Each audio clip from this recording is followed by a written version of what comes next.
हम पढ़ेंगे equipotential surface, उसकी प्रॉपर्टीज, उसको ड्रॉ करना सीखेंगे, उन पे बेस्ड प्रॉब्लम और साथ में इलेक्ट्रिक फील्ड और पोटेंशियल के बीच में रिलेशन, ये सब पढ़ेंगे और डिफरेंट ज्योमेट्री की वजह से इलेक्ट्रिक फील्ड और पोटेंशियल भी फाइंड करेंगे।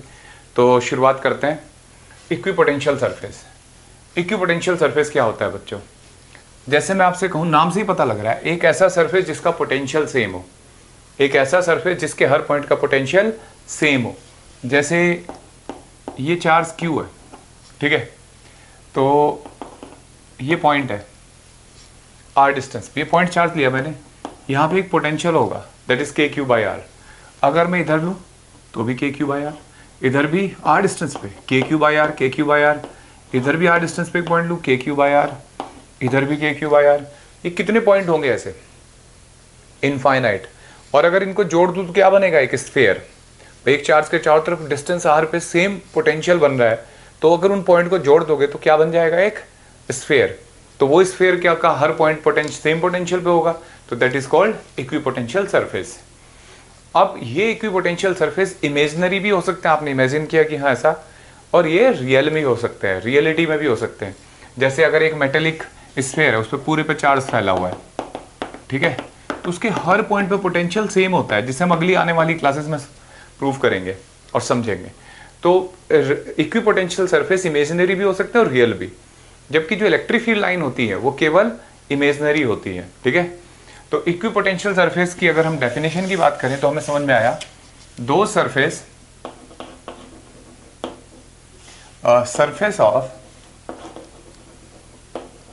ऑफ इक्वल पोटेंशियल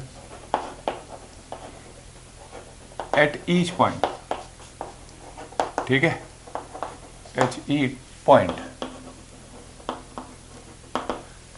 समझ में आया बच्चों? अब कि अगर इक्विपोटेंशियल सरफेस है तो हर पॉइंट पे पोटेंशियल सरफेस इक्वल होगा।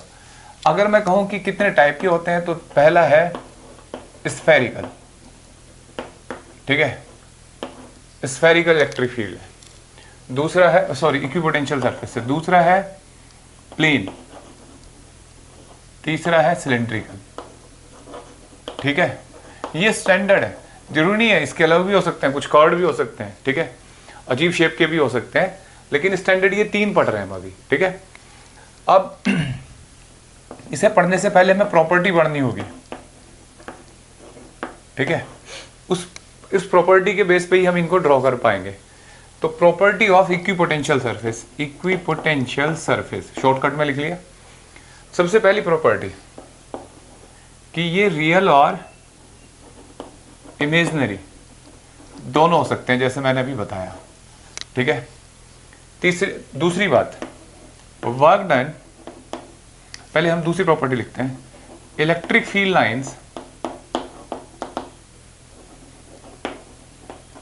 Lines are always perpendicular to equipotential surface. मतलब ये प्रॉपर्टी है कि इलेक्ट्रिक फील्ड लाइन हमेशा इक्विपोटेंशियल सरफेस की क्या होंगी? परपेंडिकुलर होंगी। तीसरा पॉइंट, जैसे एक बात देखो, अभी इसको भी समझ लेंगे और इस प्रॉपर्टी को भी, कि अगर हमने पढ़ रखा है कि वर्क डन जो होता है, अगर दो पोटेंशियल हैं V1 V2 और उसमें एक चार्ज को V1 से V2 पोटेंशियल पे लेके जा रहे हो आप, एक्सटर्नल फील्ड की, एक्सटर्नल एजेंट की वजह से वर्क डन देखना है, तो फॉर्मूला ये होता है। मान लो आप कहते हो कि यार ये इक्विपोटेंशियल सरफेस है, ठीक है, ऐसा कोई सरफेस, तो मैं यहां से इस पॉइंट A से B लेके जा रहा हूं किसी चार्ज को, ठीक है, तो मैं इसे ऐसे लेके गया, तो देखो यहां से यहां तक ले जाने में वर्क डन ढूंढना है। A का पोटेंशियल भी V होगा और B का भी, क्योंकि सेम पोटेंशियल है। तो यहां पे देखना वर्क डन क्या आएगा, A to B Q0, V2B और V1 दोनों सेम है ना, क्या आ जाएगा? 0। यानी कि अगर आप कभी भी और किसी भी रास्ते से जाओ, ऐसे घूमते फिरते टहलते हुए ऐसे जाओ, किसी भी रास्ते से जाओ, वर्क डन क्या होगा? 0। तो work done to move a charge on equipotential surface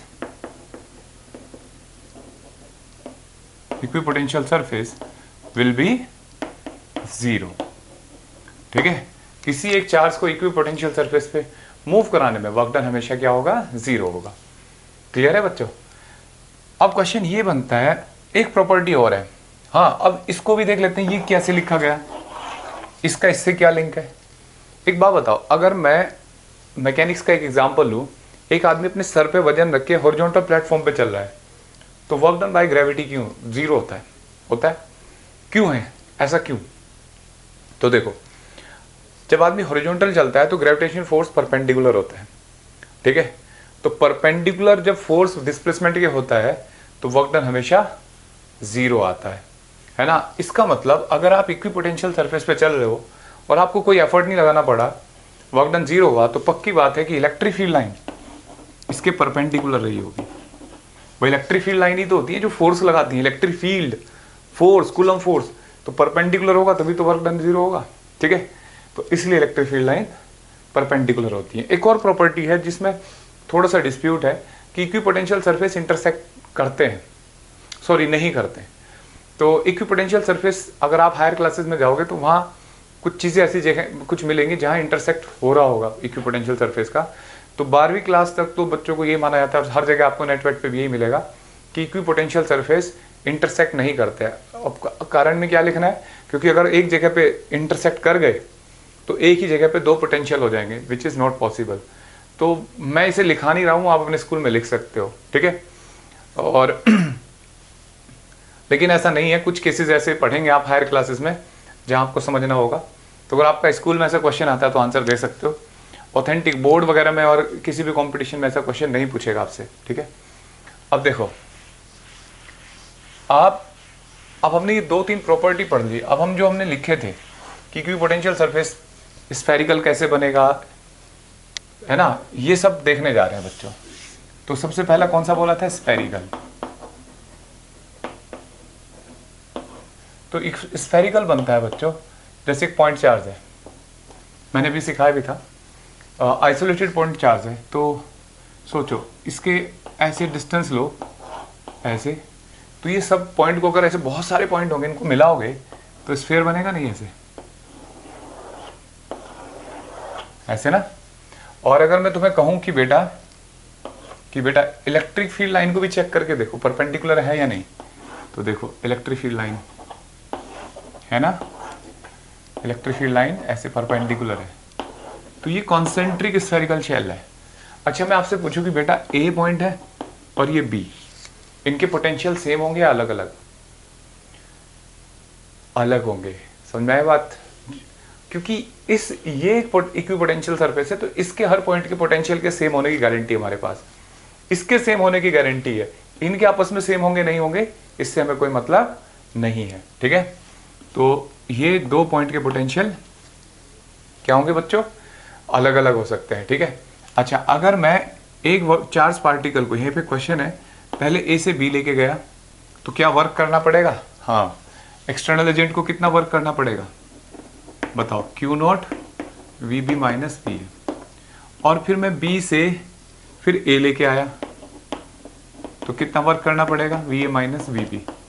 जोड़ के देखना इसको, 0 आ गया, इसलिए बोलते हैं कि टोटल वर्क डन 0 है। ठीक है, अच्छा, मैं ए से बी लेके गया और किसी दूसरे पॉइंट पे बी इससे इस पे ले गए तो वर्क डन 0 ही आएगा तब भी, क्योंकि इसके हर पॉइंट का पोटेंशियल सेम है। ठीक है, टोटल वर्क डन ए से बी, बी से सी तक। ठीक है, क्योंकि पोटेंशियल सेम है। अच्छा, ये था पॉइंट चार्ज की वजह से स्फेरिकल बना। अगर प्लेन वेव फ्रंट देखना है तो प्लेन वेव फ्रंट कैसे बनेगा बच्चों? देखो, अगर हम ऐसे सोचते हैं, प्लेन वेव फ्रंट लिख देते हैं पहले,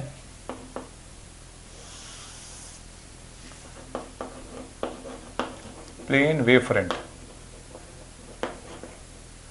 बच्चों, प्लेन वेव फ्रंट बनता है डिस्टेंट पॉइंट चार्ज की वजह से, या डिस्टेंट चार्ज कोई भी हो, चाहे पॉइंट भी हो चाहे जैसे भी। ये क्या मतलब है डिस्टेंट चार्ज? बेटा जैसे आप ये सोचो, सन है, सन से सनलाइट आ रही है, तो आपके जब भी आप एरिया देख रहे हो उसमें यूनिफॉर्मली स्प्रेड है ना, तो जब सोर्स बहुत दूर हो जाता है तो उसके जो फील्ड होता है या कोई भी इफेक्ट होता है वो यूनिफॉर्म होना शुरू हो जाता है। तो ऐसे अगर बहुत दूर से लाइट इलेक्ट्रिक फील्ड रे आ रही है इलेक्ट्रिक फील्ड लाइन आ रही है तो वो बिल्कुल यूनिफॉर्म आएंगी, यूनिफॉर्म ऐसे, ठीक है। और अगर हम अब सोचो इलेक्ट्रिक फील्ड लाइन है और इक्विपोटेंशियल सरफेस बनाना है तो पक्की बात है क्या होगा, परपेंडिकुलर होगा ना। तो परपेंडिकुलर देखना है, यही तो बन रही है लाइन ऐसे, है ना। तो ये इक्विपोटेंशियल सरफेस है। ऐसे ही दूसरा, समझ में आई बात, ऐसे। तो ये इक्विपोटेंशियल सरफेस है, ठीक है, समझ में आया बच्चों। तो इलेक्ट्रिक फील्ड और ये क्या है, इक्विपोटेंशियल सरफेस। हाँ ये पक्की बात है, ये ए, ये बी, ये सी, इनके पोटेंशियल अलग अलग होंगे लेकिन इसके हर पॉइंट का पोटेंशियल सेम होगा। क्लियर है। अब देखो बिल्कुल ऐसे ही अगर मैं सिलेंड्रिकल वेव फ्रंट बना रहा हूं, सिलेंड्रिकल, तो सिलेंड्रिकल बनता है बच्चों, और मैं ना बीच बीच में वेव फ्रंट यूज कर रहा हूँ, तो वेव फ्रंट नहीं है, इक्विपोटेंशियल सरफेस है। एक्चुअल में वेव ऑप्टिक्स जब हम पढ़ेंगे तो वहां भी एक वर्ड आता है वेव फ्रंट, और वेव फ्रंट और इक्विपोटेंशियल सरफेस एक जैसे होते हैं, तो आपको कंफ्यूज नहीं होना, इक्विपोटेंशियल सरफेस ही है ये, ठीक है। आ जाता है एकदम जबान पे वो वर्ड, सिलेंड्रिकल इक्विपोटेंशियल सरफेस, ठीक है। और अगर आपने ऐसा लिख लिया, मैंने लिखा हो तो आप उसे ठीक कर लेना। तो देखो अच्छा ये कैसे बनता है, ये बनता है बच्चों लीनियर चार्ज से, ठीक है, लीनियर चार्ज से। तो लीनियर चार्ज क्या होता है बच्चों, जैसे किसी वायर पे ऐसे चार्ज है, ठीक है, लॉन्ग वायर है। अब सोचो इसका इलेक्ट्रिक फील्ड क्या सिखाया था, ऐसे ऐसे होता है ना, रेडियली एक्सियल सिमेट्रिकल होता है, मतलब जैसे ये चौक है तो इलेक्ट्रिक फील्ड ऐसे निकलता है ऐसे, तो ऐसे हर जगह से ऐसे ही निकल रहा होगा। अगर उसे सिमेट्रिकली उस पर मतलब ऐसा सरफेस बनाना है जिसके हमेशा परपेंडिकुलर हो, तो वो क्या बनेगा बच्चों, देखना, वो बनेगा सिलेंडर, ठीक है। देखो ऐसे इलेक्ट्रिक फील्ड लाइन निकलेंगी, समझ रहे हो बच्चों।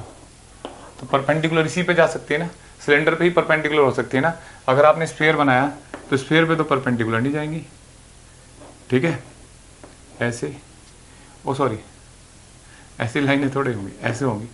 तो देखना क्या ये परपेंडिकुलर इस सरफेस पे, नहीं, तो इक्विपोटेंशियल सरफेस ही होगा ऐसा जिसके ये परपेंडिकुलर जाएंगे। तो ऐसे बहुत सारे, ये लीनियर सोर्स है, अरे यार ये लीनियर सोर्स है, तो सिलेंडर बना दिए मैंने बहुत सारे, ठीक है, इस तरीके से। क्लियर है बच्चों। तो ये सिलेंड्रिकल सोर्स हुआ, सिलेंड्रिकल इक्विपोटेंशियल सरफेस हुआ, ठीक है। अब देखो अगर हम इसके बाद कुछ और जैसे ग्रुप ऑफ चार्जेस बन रख लें, तो ग्रुप ऑफ चार्जेस अगर रखे मैंने, जैसे दो चार्ज रखे, पॉजिटिव और नेगेटिव। पॉजिटिव नेगेटिव होता है बच्चों इलेक्ट्रिक फील्ड, और इलेक्ट्रिक डायपोल अगर इक्वल एंड अपोजिट चार्ज रखें तो उसका इलेक्ट्रिक फील्ड कैसे ड्रॉ कराया था, ऐसे कराया था ना, ऐसे नहीं बनाया था, याद करो।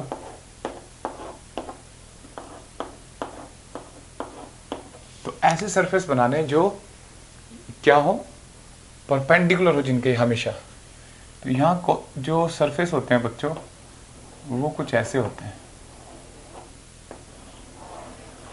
ठीक है। और मतलब बाहर की तरफ स्पेसियस होते हैं ये, ठीक है।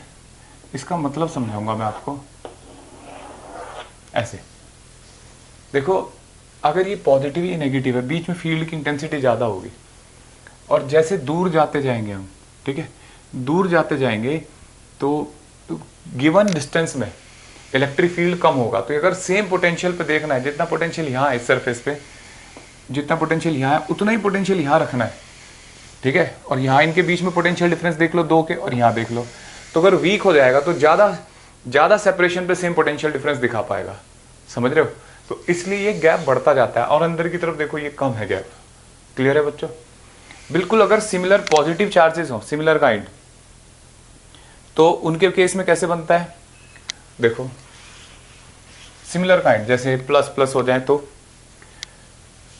इसको बहुत ज्यादा मतलब आपको टफ सर हमने कैसे सोचा, ऐसा नहीं है, ये टिपिकल कर्व है और बस इनका ऑब्जर्वेशन आपको देखना है, ठीक है, और एज इट इज बना देनी है बस पेपर में, ठीक है।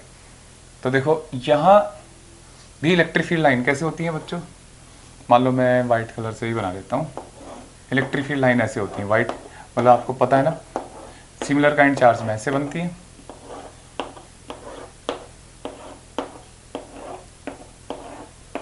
ठीक है। अब देखो इसमें अगर बनाना है आपको तो यहां बनता है बच्चों,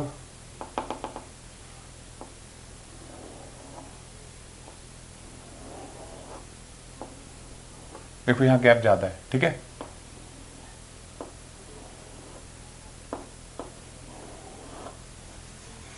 कारण है कि बीच में ना फील्ड वीक होता है, तो फील्ड वीक होता है तो इक्वल पोटेंशियल, जितना डिफरेंस इन दोनों के बीच में यहां है उतना यहां लाने के लिए गैप ज्यादा रखना पड़ता है, तब सेम पोटेंशियल डिफरेंस मिलेगा, ठीक है। और एक ऐसे भी बन सकता है इस केस में, ओवरऑल भी बन सकता है, ठीक है। अगर आप गूगल पर जाएंगे 3D व्यू देखेंगे पोटेंशियल सरफेस का तो बड़ा मजेदार दिखाई देता है, कुछ वेबसाइट पे पड़ा हुआ है तो देख सकते हो।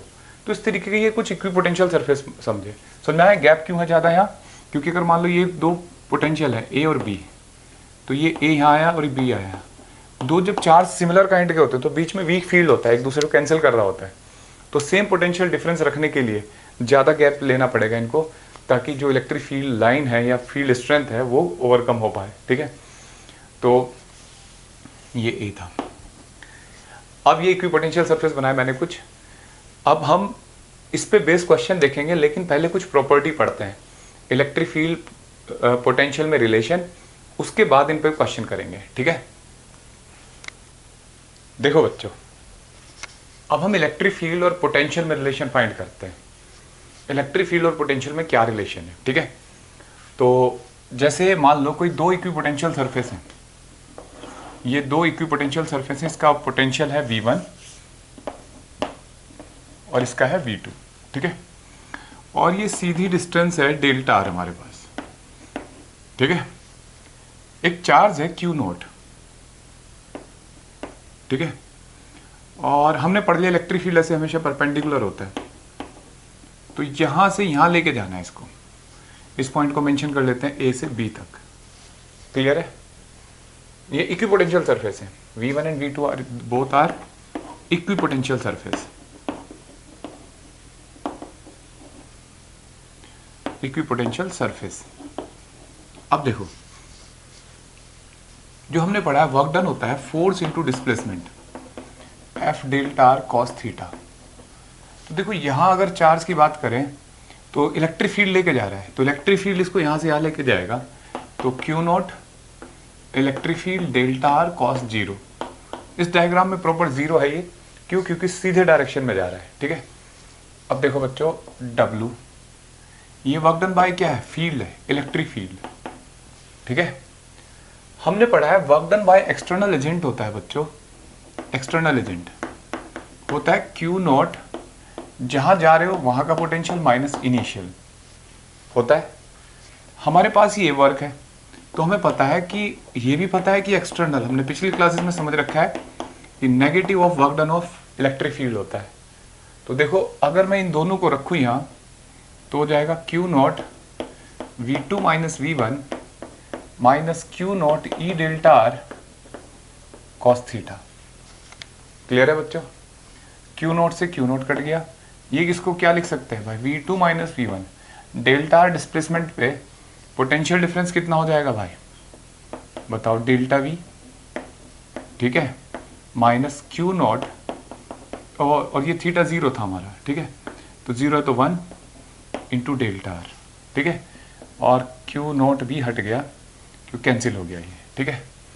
तो ये अभी आया delta V equal to minus E delta R, आपने ऊपर नोट कर लिया होगा, तो देखो मैं इसे हटा रहा हूं, और E इक्वल टू आ गया minus delta V by delta R, ठीक है। अब देखो हमने बहुत पहले जब चैप्टर शुरू करा था, फील्ड पढ़ा था, तो मैंने बताया था कि फील्ड को इलेक्ट्रिक फील्ड को हम पोटेंशियल ग्रेडियंट भी बोलते हैं। आज आपको समझ में आ जाना चाहिए इसे ग्रेडियंट क्यों बोलते हैं, क्योंकि ये पोटेंशियल है और डेल्टा आर क्या है, डेल्टा आर डिस्टेंस है। तो जब भी किसी क्वांटिटी को डिस्टेंस से डिवाइड करते हैं तो उसे क्या बोलते हैं, ग्रेडियंट। तो ये पोटेंशियल ग्रेडियंट हुआ इलेक्ट्रिक फील्ड, ठीक है। अब यहां माइनस साइन क्या कर रहा है, तो माइनस साइन ये बताता है बच्चों कि हमेशा इलेक्ट्रिक फील्ड की direction, electric field will be always along the direction of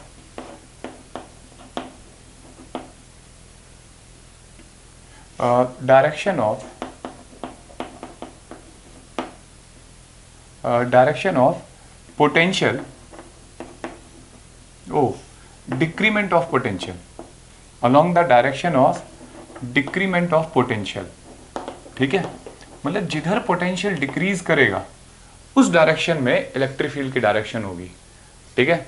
मतलब हम ऐसे चेक भी कर सकते हैं, जैसे देखो ये चार्ज है क्यू, ए और बी, मुझे बताओ ए पे पोटेंशियल ज़्यादा है बी पे, ए पे पोटेंशियल ज़्यादा है, नज़दीक है, लेकिन इलेक्ट्रिक फील्ड कैसे होता है, ऐसे, ठीक है। तो देखो हाई पोटेंशियल से लो की तरफ जा रहा है, तो direction of decrement of potential है, ठीक है, समझ में आया। अच्छा अगर सर नेगेटिव चार्ज होता तो नेगेटिव में भी देख लो, ये ए है और ये बी है, इलेक्ट्रिक फील्ड ऐसे आता है, ठीक है, और पोटेंशियल कहाँ ज़्यादा है, बी पे। नेगेटिव चार्ज में पोटेंशियल जितना दूर होता है पॉइंट उतना ज़्यादा होता है। तो देखो ये भी बी से ए की तरफ आ रहा है, तो पोटेंशियल घटने की डायरेक्शन में आ रहा है, ठीक है। तो ये बात हमें समझ में आई। दूसरी प्रॉपर्टी और, electric field will be equal to change in potential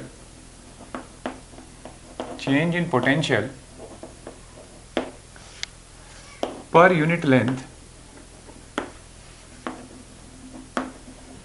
normal to equipotential surface, ठीक है, नॉर्मल टू इक्विपोटेंशियल सरफेस। देख लो हम ऐसे गए ना, तो नॉर्मली है इक्विपोटेंशियल सरफेस के, तो अगर डेल्टा आर 1 हो जाए तो ई किसके बराबर हो जाएगा, चेंज इन पोटेंशियल के।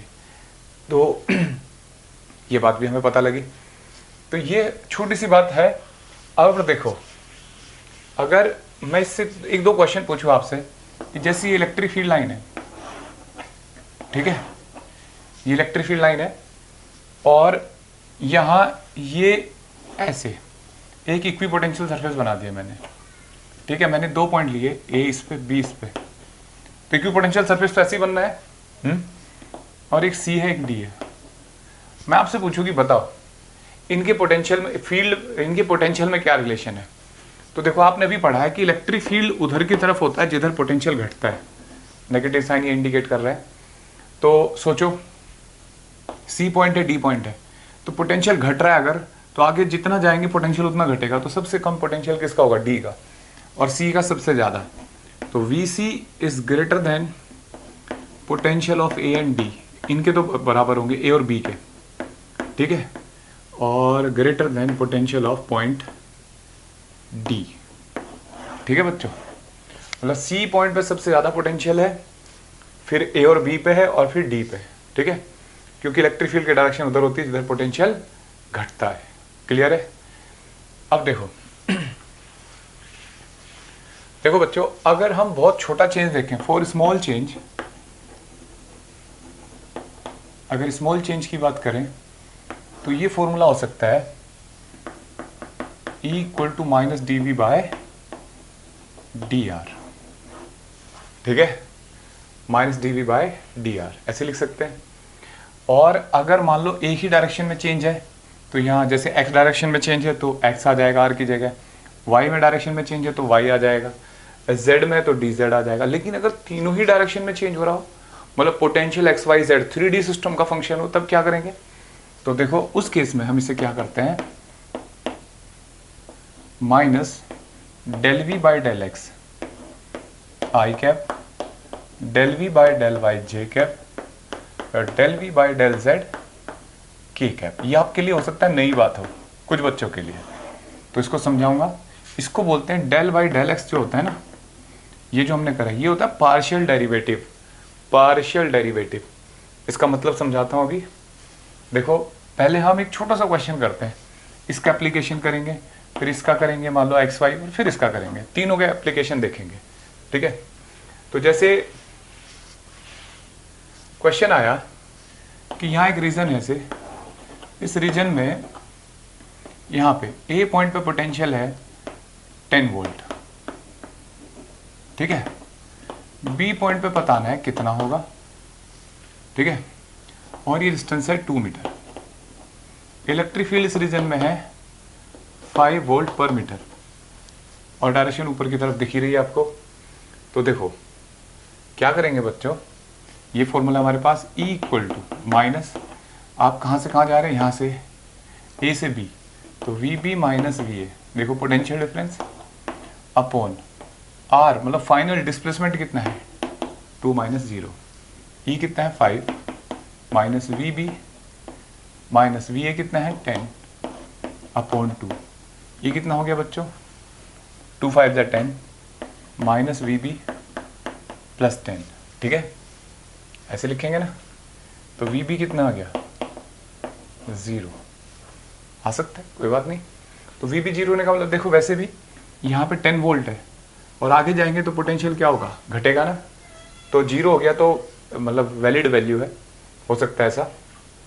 बाकी कैलकुलेशन देख लेता हूँ मैं, VB minus VA upon 2 minus 0, और 5 दे रखा है ये, हाँ ठीक है। अब जैसे इसके बाद क्वेश्चन दे रखा है कि potential is given as 5x square. ठीक है, 5x square, find electric field at x equal to 2 metre. ठीक है, और x हमारा कोऑर्डिनेट है। तो देखो बच्चों E इक्वल टू क्या पढ़ा है हमने, minus dv by D x. भाई x को जो जिसमें भी कोऑर्डिनेट में वेरी कर रहा हो वो यूज़ कर लेंगे, और minus d by D x of 5x square कितना आ जाएगा माइनस 10x, और x की जगह क्या रख देंगे बच्चों 2, तो E equal to minus 10 into 2 तो माइनस 20 न्यूटन पर कूलम और वोल्ट पर मीटर। तो ये इलेक्ट्रिक फील्ड आ गया। क्लियर है। अब देखो अब करते हैं वो, अगर ये पोटेंशियल इसमें x का फंक्शन था, पहले लीनियर फंक्शन था कि कांस्टेंट रेट से चेंज हो रहा था, अब अगर x y z तीनों में बदल जाए तब क्या करते हैं, तो हम इस फॉर्मूले का इस्तेमाल करते हैं। तो बच्चों इसको सीखो आप, minus del V by del X I cap O E equal to vector में plus del V by del Y Z J cap plus del V by del Z K cap, ऐसे लिखेंगे। ठीक है, अब इसका इस्तेमाल सीखते हैं। तो देखो भाई 3D सिस्टम है तो वेक्टर फॉर्म में, पहले मैं आपको ये पार्शियल डेरिवेटिव सिखाता हूँ अगर किसी को नहीं आता। जैसे मान लो y इक्वल टू आपके पास लिखा हो 5x स्क्वायर। ठीक है, और कहा जाए इसको डिफरेंशिएट करो, तो आप कहोगे सर कोई बड़ी बात नहीं है, dy बाई डी एक्स कितना होगा 10x, होगा नहीं। फिर मैं आपसे कहूँ कि y इक्वल टू है 5x स्क्वायर साइन x, तो आप कहोगे सर इसको integration by differentiation by parts होता है ना, डिवीजन मेथड यूवी मेथड, तो उससे कर लेंगे, प्रोडक्ट रूल सॉरी। तो 5x स्क्वायर साइन x का कितना हो करोगे cos x, फिर साइन x ऐसे ही रहेगा, और फिर 5x स्क्वायर का करेंगे 10x। बच्चा बच्चा जानता है बात। अब देखो अगर क्वेश्चन ऐसा आ जाए कि y equal to 5x square T cube, अब क्या करोगे बच्चा बताओ। तो इस क्वेश्चन में भाई सोचने वाली बात यह है कि इसमें दो वेरिएबल है, एक x और एक t। तो अब आप प्रोडक्ट रूल लगाओगे तो कोई फायदा नहीं मिलेगा, t का सोल्व नहीं कर पाएंगे, दो वेरिएबल हो गए। तो यहां हमें ऑप्शन दिया जाता है कि हम एक बार में एक को डिफरेंशिएट कर लें।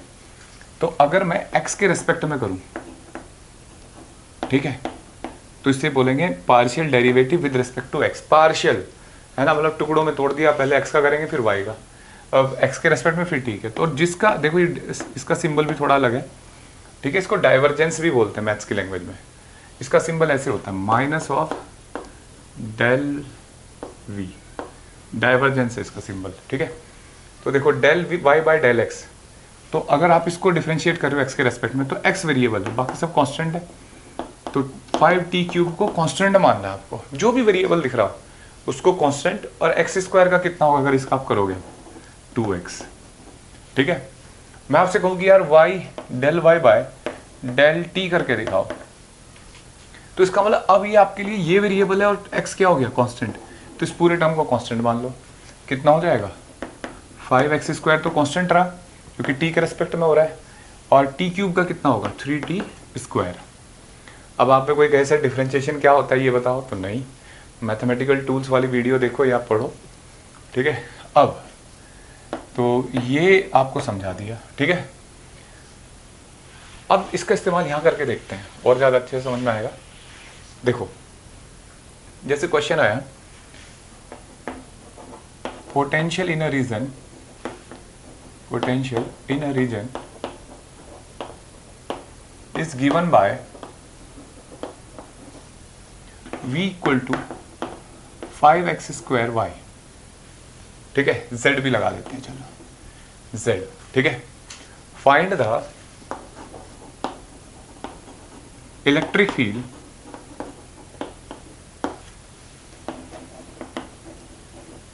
एट पॉइंट 1-1 ऐसे इजी कैलकुलेशन के लिए ले रहे हैं तो इजी हो जाएगी calculation.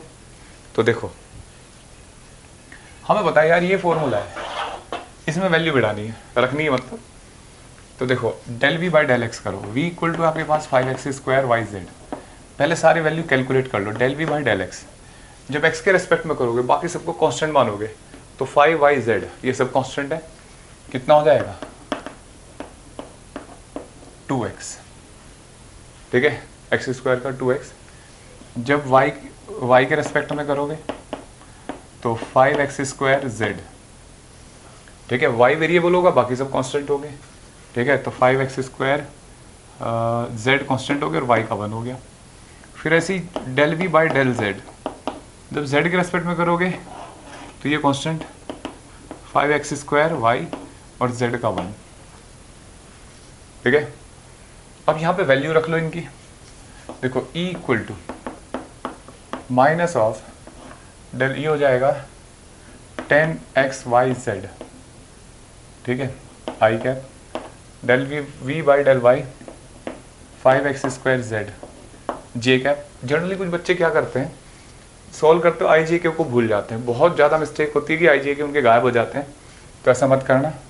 Del v by del z ये रहा, अब मैं थोड़ा इधर साफ कर देता हूँ 5x² y k cap.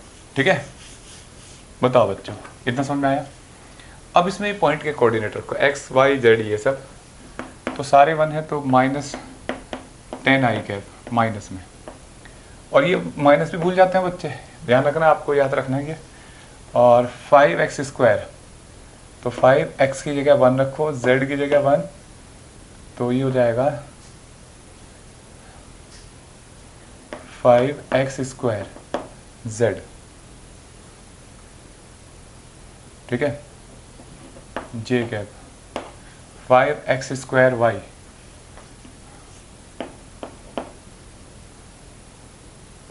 k cap. ठीक है, ये आ गया। बाकी कैलकुलेशन चेक करो भाई, 10i cap -5j cap +5k cap. ठीक है, अगर मैं आपसे कहूँ मैग्नीट्यूड बताओ तो किसी वेक्टर का मैग्नीट्यूड कैसे लिखा जाता है? Vector equal to magnitude of 10 का स्क्वायर -5 का स्क्वायर 5 का स्क्वायर। ठीक है, 100 + 25 + 25 कितना आ जाएगा ये 150। ठीक है, तो ये मैग्नीट्यूड आ जाएगा इसका। क्लियर है बच्चों? देखो अब नेक्स्ट क्वेश्चन करते हैं। देखो नेक्स्ट क्वेश्चन है कि जैसे ऐसे लिखा हुआ है 5xy + yx², ऐसे कुछ लिख दिया। डराने के लिए तुम्हें 3D में भी दे सकता है 0.1 - 1, ये इजी रखते हैं ऐसी वैल्यू। कुछ भी कर सकता है वो, 2 कुछ भी वैल्यू देगा। अब इलेक्ट्रिक फील्ड पूछ रहा है, तो देखो पहले del V by del X करो। तो देखो आज y कांस्टेंट होगा इन सब डेरिवेशन में, तो 5 तो मल्टीप्लाई रहा, x का कितना हो जाएगा 1, तो y बचा, और x का यहाँ 2x, तो 2x y। समझ में आ गया, y कांस्टेंट है यहाँ भी, तो x का 1, तो x स्क्वायर का 2x। ऐसे ही del v by del y, तो अब y वेरिएबल है, बाकी कांस्टेंट, तो x का 5, x का y का 1 हो जाएगा, x रहेगा, और यहाँ y का होगा तो एक्स स्क्वायर। ठीक है, अब यहाँ पे कोऑर्डिनेट भी रखना चाहो तो रख लो साथ साथ, 5 y की जगह -1 और 2xy, तो -2 हो जाएगा ये। ठीक है, और -2 -1 -3, 3 5 15 -15, 5 x कितना 1 और प्लस एक्स स्क्वायर 1। ठीक है, तो 5 दूनी 10, तो अब ये हमारा फॉर्मूला होता है del V by del X I cap plus del V by del Y J cap. इसमें रखो minus, del V by del X की जगह क्या रखोगे, -15 I cap plus del V by del Y की जगह 10 जे कैप। ठीक है, अब इसका मैग्नीट्यूड ले लो। ठीक है, तो इस तरीके से वैल्यू सॉल्व करनी थी बच्चों। तो ये था अगर पोटेंशियल दे रखा हो, इलेक्ट्रिक फील्ड फाइंड करना हो। अगर मैं आपसे कहूं कि भाई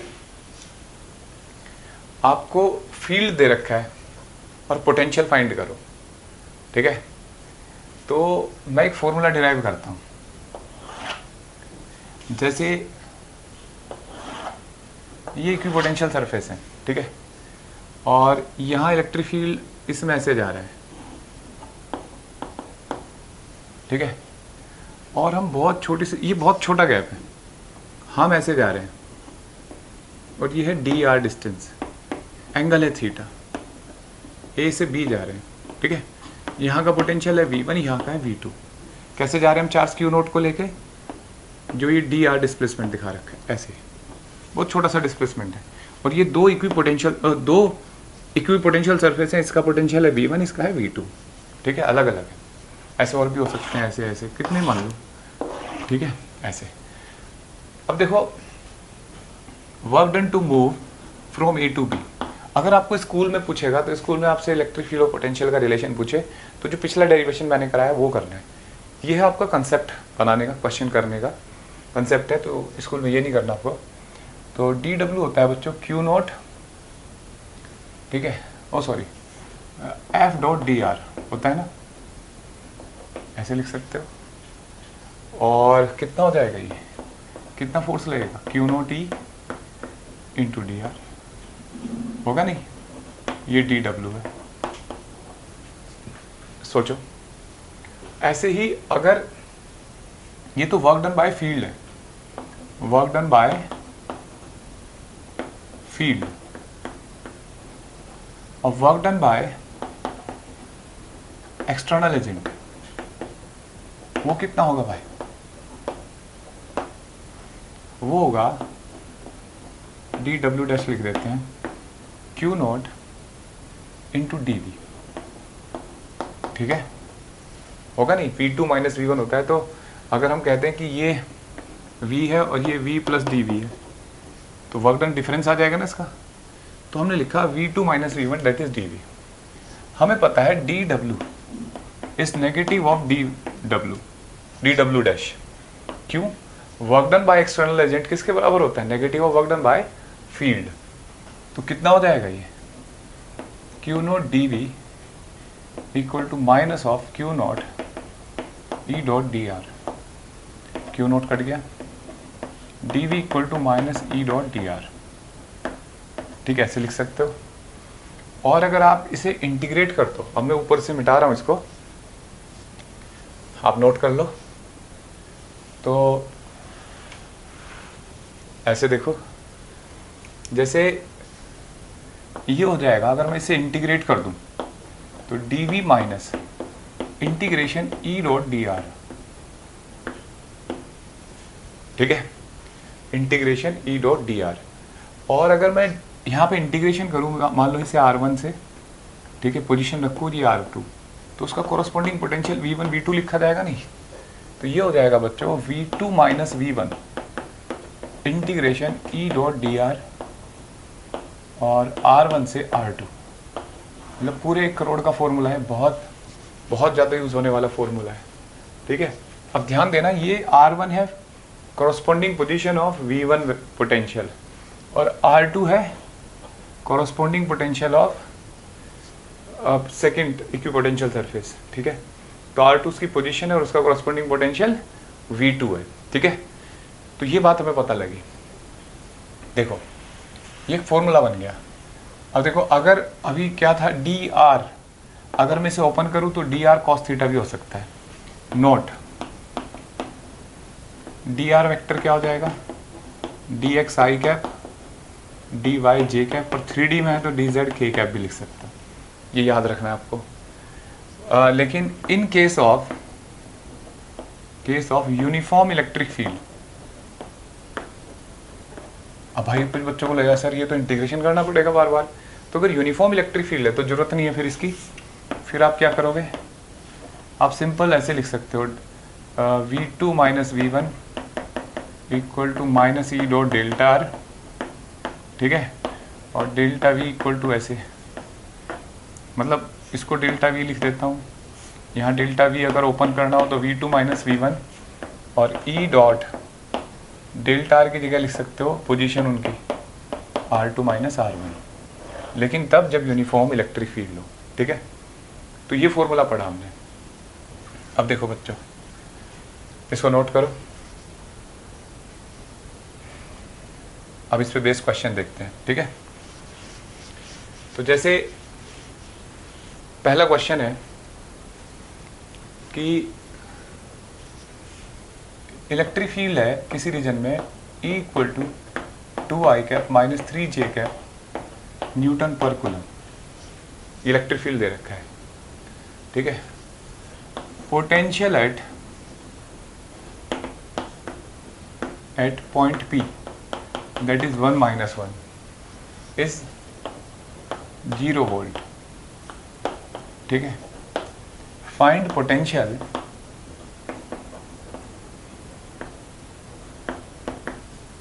एट पॉइंट Q, ऐसे कुछ भी लिख लिया, ठीक है, 2 1 कर दिया।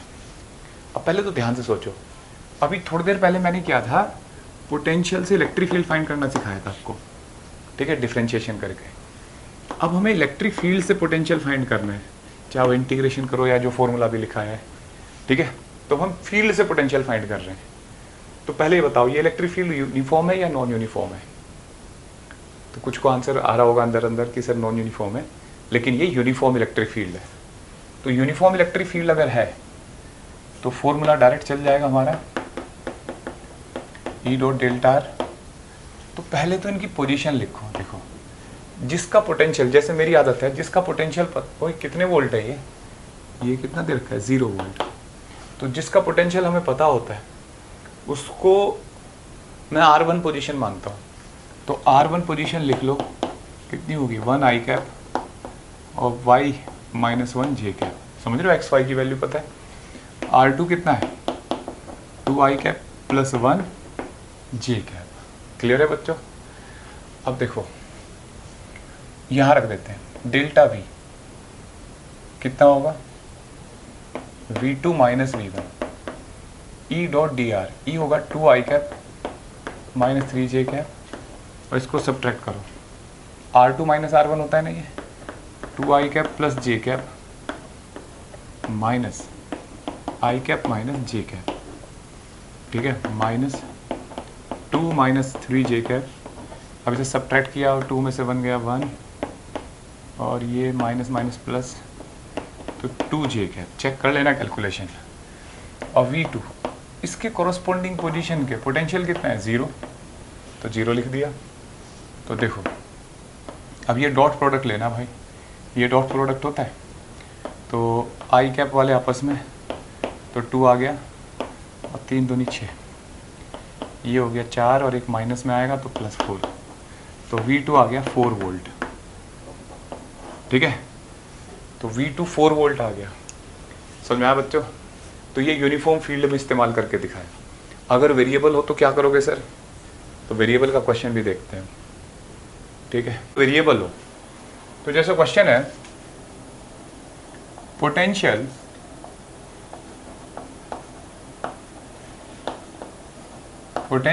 एट पॉइंट P दे रखा है 0 0, ठीक है, इज -2 वोल्ट। मतलब जरूरी नहीं है 0 1, ऐसे कर दिया 0 1, ठीक है, कुछ भी मतलब जरूरी नहीं ओरिजिन ही हर बार। Find the potential at point Q, that is coordinate है उसके 1 -1, ठीक है, in an electric field E equal to XI cap plus Y square J cap newton per coulomb. बताओ ये इलेक्ट्रिक फील्ड वेरिएबल है या कांस्टेंट है? तो इलेक्ट्रिक फील्ड वेरिएबल है, पोजीशन के साथ बदल रहा है। ठीक है, एक्स और वाई अलग अलग जगह अलग अलग होंगे, तो ये पोजीशन के साथ बदल रहा है। और दूसरी बात, जैसे दो तरीके के वेरिएबल होते हैं, एक वक्त के साथ बदलते हैं, जैसे 2t² लिख दिया तो टाइम के साथ बदल रहा है, ये होता तो टाइम के साथ, और ये है पोजीशन के साथ। तो फिलहाल पोजीशन वाले से मतलब है हमें। तो देखो फॉर्मूला हमारे पास V2 - V1 minus integration E.dr। आप वीडियो पॉज करके कर सकते हो ये क्वेश्चन, R1 to R2, ठीक है। तो देखो अगर आपने वीडियो पॉज करके देखा होगा तो आपने क्या किया होगा, डेल्टा R बना दिया होगा इससे, तो ऐसा मत कर देना। यहाँ dr एक फिक्स वैल्यू है, dr होता है बच्चों, मैं पहले यहाँ वैल्यू लिखता हूँ, माइनस E की वैल्यू लिखो XI cap plus Y square J cap, dr होता है dXI cap dy J cap, ठीक है, और V2 - V1। अब कोरोस्पोंडिंग देखो R1 R2, तो कौन जिस पॉइंट का पता है आपको, देखो 0 2 का पता है ना, इसका 0 1 का इसका पता है, तो इसका -2 है, तो ये कोऑर्डिनेट मैं लिख देता हूँ यहाँ पे। ये लिखने का तरीका है बच्चों, 0 1 और ये वैल्यू कितनी है -2, ठीक है। यहाँ का पोटेंशियल V2 बताना है, किस पोजीशन का, ये दो पॉइंट है, क्या है 1 -1। मैंने हमेशा बताया जो आपको नहीं पता उसकी लिमिट ऊपर रखो, उसको अननोन मान लो। तो देखो x dx plus Y square D Y, ठीक है, और 0 1 1 -1 ऐसे, ठीक है। अब देखो इंटीग्रेशन अलग हो जाएगा, x dx, तो 0 1 किसके हैं, x वाली वैल्यू के हैं, फिर minus Y square D Y, और ये किसके हैं, y के, ऐसे। तो V2 + 4, और ये सॉल्व करके आएगा बच्चों -x² 2 0 से 1, और ये आएगा -y³ 3 1 to -1, ठीक है। तो अब y x की लिमिट रखो, y की लिमिट रखो, और यहाँ से V2 सॉल्व कर लो, तो कैलकुलेशन तो आप कर ही सकते हो। तो इस तरीके से और इजी बनाने के लिए क्या कर सकता है, जैसे ये E दे रखा था, इसकी बजाय E दे देगा, केवल x में दे देगा 4x² I कैप ऐसे, और पॉइंट केवल x = 2 पे दे रखा है, पोटेंशियल इज -3, और किसी पॉइंट पे x = 4 पे पूछ लेगा। तब क्या करना है आपको, देखो x1 x2 और ये dx बस, ठीक है। और यहाँ क्या करोगे, dxi कैप, तो वैल्यू रख दोगे 4x² और dx i कैप मल्टीप्लाई होकर 1 हो जाएगा, और कहाँ से कहाँ तक, 2 से 4 तक, और उसका कोरोस्पोंडिंग पोटेंशियल कितना है बच्चों, -3, वो यहाँ रख दो। आगे सॉल्व करना है आपको, ठीक है। तो ये मैंने आपको इलेक्ट्रिक फील्ड और पोटेंशियल की रिलेशन सिखाई, उनसे कैसे सॉल्व करते हैं। अब एक दो क्वेश्चन इक्विपोटेंशियल सरफेस के भी देखते हैं, ठीक है। देखो देखो मान लो किसी रीजन में इक्विपोटेंशियल सरफेस दिखा रखे हैं ऐसे, देखो इनके बीच में ना गैप कम होता जा रहा है, इक्विपोटेंशियल सरफेस है। यहाँ लिखा है 50 वोल्ट, यहाँ लिखा है 40 वोल्ट, 30 वोल्ट, 20 वोल्ट, ठीक है। और 3 पॉइंट है A B C. In point पे आपसे पूछा जा रहा है कहाँ पे इलेक्ट्रिक फील्ड सबसे ज़्यादा है। तो ऐसे आंसर मत दे देना कि सर ये ज़्यादा डेंस लाइन है, लाइन नहीं है, ये इक्विपोटेंशियल सरफेस है। तो पोटेंशियल इधर घटता जा रहा है, चलो डायरेक्शन तो हमने सोच ली होगी, इलेक्ट्रिक फील्ड इधर की तरफ होगा, पोटेंशियल घट रहा है, लेकिन क्वेश्चन है स्ट्रॉन्ग कहाँ होगा। तो देखो जब मैं इक्विपोटेंशियल सरफेस बना रहा था चार्जेस की वजह से, वहाँ भी मैंने इसे डिस्कस करा था, लेकिन अब इसे मैथमेटिकली डिस्कस करेंगे यहाँ कि E होता है delta V by delta R, ठीक है। आप यहाँ से यहाँ जा रहे हो तो डेल्टा V कितना है 10 वोल्ट, फिर 50 माइनस 40, 50 माइनस 40, यहाँ पे भी 50 माइनस 30 10, तो ये हर जगह सेम है, ठीक है। ये तीनों रीजन में पोटेंशियल डिफरेंस इक्वल है, लेकिन इस रीजन में डिस्टेंस सबसे कम है, ठीक है, इतने डिफरेंस के लिए। इसका मतलब इस रीजन में इलेक्ट्रिक फील्ड सबसे ज़्यादा रहा होगा। माइनस को मत सोचो, माइनस तो डायरेक्शन के लिए होता है वेक्टर क्वांटिटी में, स्केलर नहीं है ये। स्केलर में माइनस छोटा कर देता है वैल्यू को, वेक्टर में तो ज़्यादा ही मतलब डायरेक्शन मायने रखती है। तो माइनस का मतलब डायरेक्शन होता है। तो यहाँ 10 वोल्ट पे सबसे कम गैप है, इसका मतलब सी पॉइंट पे सबसे ज़्यादा इलेक्ट्रिक फील्ड, बी पे, फिर ए पे। अब आप कहोगे सर हमारा तो इलेक्ट्रिक फील्ड लाइन से भी आ रहा था, वो इलेक्ट्रिक फील्ड लाइन है नहीं ना, ये इक्विपोटेंशियल सरफेस है। तो इक्विपोटेंशियल सरफेस से देखना था इस क्वेश्चन को। अब एक और क्वेश्चन, अब एक क्वेश्चन देखते हैं, जैसे इक्विपोटेंशियल सरफेस पे ही कि ये कुछ इक्विपोटेंशियल सरफेस है ऐसे, ठीक है, और पोटेंशियल यहाँ का है 10 वोल्ट, 20 वोल्ट, 30 वोल्ट, 40 वोल्ट, ये HC वर्मा में भी है क्वेश्चन। और ये डिस्टेंस है 10 सेंटीमीटर, ये 10 सेंटीमीटर, ये 10 सेंटीमीटर, ठीक है। ये एंगल 30 डिग्री है। हमसे पूछा जा रहा है कि इस रीजन में इलेक्ट्रिक फील्ड कितना होगा। तो सबसे पहले तो हमें देख रहा है कि यार पोटेंशियल बढ़ रहा है आगे की तरफ। इसका मतलब अगर इलेक्ट्रिक फील्ड होता तो वो पोटेंशियल के घटने की डायरेक्शन में होता और इक्विपोटेंशियल सरफेस के परपेंडिकुलर होता। तो फॉर एग्जांपल मैंने ऐसे सोचा कि यार इस सरफेस के परपेंडिकुलर बनाना है, तो ऐसे बनेगा, है ना, ऐसे लाइन बनेगी ना। अब क्वेश्चन ये है कि इधर होगी या इधर, तो मुझे समझ में आया इधर होनी चाहिए, क्योंकि पोटेंशियल इधर की तरफ घट सकता है, ठीक है। अब एक और बात, ये 30 है ना, ये एंगल, और ये पूरा 90 है, तो ये एंगल कितना हुआ बच्चों, बोलो, इसकी जरूरत नहीं हमें। ये देखो, ये एंगल कितना होगा बच्चों, क्योंकि ये 90 है तो ये 120 होगा ना। तो इलेक्ट्रिक फील्ड इधर है और डिस्प्लेसमेंट यहाँ हो रहा है कितने सेंटीमीटर का, 10 सेंटीमीटर का, ठीक है। तो देखो डेल्टा V इक्वल टू होता है minus E dot delta are, होता है ना बच्चों। तो डेल्टा V कितना है, आप यहाँ से यहाँ जा रहे हो तो 20 माइनस 10 और माइनस E, और ये डेल्टा अगर कॉस थीटा में लिख दो, डॉट प्रोडक्ट है तो। अब देखो E नहीं पता, डेल्टा आर कितना है 10 सेंटीमीटर, सेंटीमीटर को मीटर में कन्वर्ट कर दो, ठीक है, और इंटू कॉस 120। तो देखो ये 10 माइनस E, 10 माइनस 2, और कॉस 120 होता है बच्चों -1/2, याद होनी चाहिए वैल्यू। तो 10 से 10 गया, E इक्वल टू आ गया माइनस से माइनस 2/10 की पावर -2, तो 200 आ जाएगा न्यूटन पर कूलम, ठीक है। तो इस तरीके से हमने इलेक्ट्रिक फील्ड फाइंड कर लिया। तो आज की इस क्लास में मैंने आपको इलेक्ट्रिक फील्ड में रिलेशन, पोटेंशियल के साथ उसके बेस्ड क्वेश्चन, इक्विपोटेंशियल सरफेस और उसकी प्रॉब्लम कराई, ठीक है बच्चों। Thank you, good luck.